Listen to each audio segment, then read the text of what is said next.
Hello, it's Mark Lanier with your video thought for the day. This week, we're talking about Jesus. And today I want to talk about it from an interesting passage. It's a passage that kind of tickles my science brain as well as my interest in direct theology. The passage is found in the first chapter of John. Now, John was a gospel writer, and in the first chapter, the 4th and 5th verses, he says the following. In him, and he's talking about the Word, which we know is Jesus, if we've read through this very much, in him was life. And the life was the light of men and women.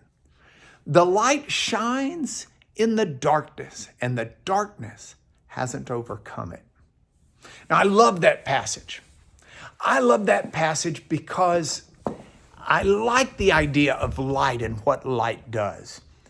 If I had a box and that box was dark, there was no light inside it at all, and I put a light inside that box, the light would dispel the darkness.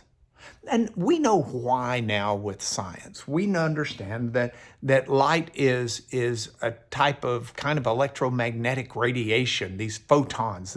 It's a pulsing wave that is perceivable by most human eyes and brains and many other creatures as well. At least a certain spectrum of light is. And so the idea of these pulsing waves create light, or are light, makes sense. And darkness is where there are no pulsing waves. So if you got pulsing waves, you've got light. If you don't have pulsing waves, you don't have light, and that's called darkness. You can't have pulsing waves and darkness. The pulsing waves are light. You can't have waves and no waves at the same time. So I like that. I like the idea of light as an energy, as a force that illuminates our world.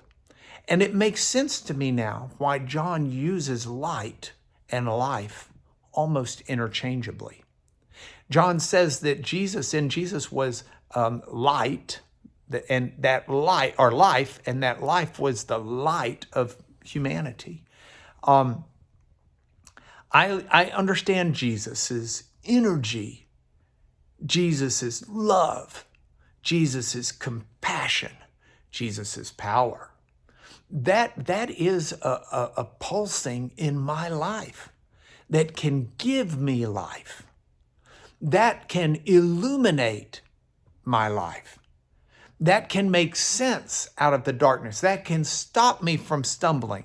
And Jesus says, I came that people might have life and have it abundantly. It's not just getting by. I mean, the power, the illumination, the energy that is Jesus, that I can have access to, it will come and it will sort through my life in dramatic ways. Let me put it this way. Think about areas in your life that are dead or dark, areas of confusion, areas of dread, areas of just stagnant, putrid, diseased, just decay. Think about those and think about how you might infuse Jesus into those areas. Prayerfully consider that. Say, Lord, enlighten my life. Bring life to the dead, decaying areas and help me to be all that I can be for you. Lord, shatter the darkness that is in my soul and in my mind and in my life. I need more of Jesus. I think I can safely say you do too. So it's a video thought for today. Try to put Jesus into my life in more ways. Let his light shine and bring life to me.